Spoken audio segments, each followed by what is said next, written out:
East Bengal কিরকম প্রস্তুতি নিচ্ছে? গত মরশুমে কলিঙ্গ সুপার কাপ দিয়ে নিজেদের ট্রফি ক্যাবিনেট সাজিয়েছিল ইস্ট বেঙ্গল, আর এবার নতুন মরশুমের জন্য সোমবার অনুশীলন শুরু করে দিল লাল হলুদ শিবির। কোচ কার্লেস কোয়াদ্রাত এখনো আসেননি, তাই লাল হলুদের হট সিটে বিনু জর্জ সামলাবেন কলকাতা লিগের দায়িত্ব। নতুন মরশুমের সোমবার প্রথম অনুশীলন শুরু করল ইস্ট বেঙ্গল। গত আইএসএল এ ভালো খেলা সায়ন বন্দ্যোপাধ্যায়, অমনদীপরা এখনো দলের সঙ্গে যোগ দেননি। আগামী 2-3 দিনের মধ্যে তারাও শুরু করবেন লিগের প্রস্তুতি। হাতে আর কয়েকটা দিন, তারপরেই কলকাতা লিগে প্রথম ম্যাচ খেলতে হবে লাল হলুদকে। বিনু বলছেন, বিশেষ পরিকল্পনা করে প্রধান কোচ কুয়াদ্রাতের সঙ্গে কথা বলে লিগের দল তৈরি করবেন তিনি।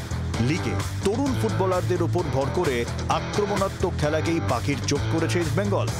I saw the group is a very tough group, so I want to work more harder.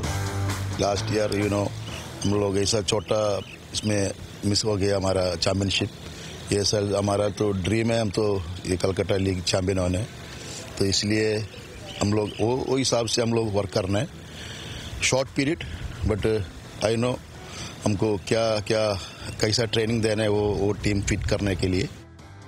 Binu আত্মবিশ্বাসী যে 4 গোল খেলে পাল্টা 10 গোল দেবে তার দল। এমন মানসিকতা নিয়েই মরশুমের প্রথম ট্রফি কলকাতা লিগের প্রস্তুতি শুরু করতে চলেছে লাল হলুদ শিবির। ক্যামেরায় অরূপের সঙ্গে দেবাঞ্জন, জি 24 ঘন্টা।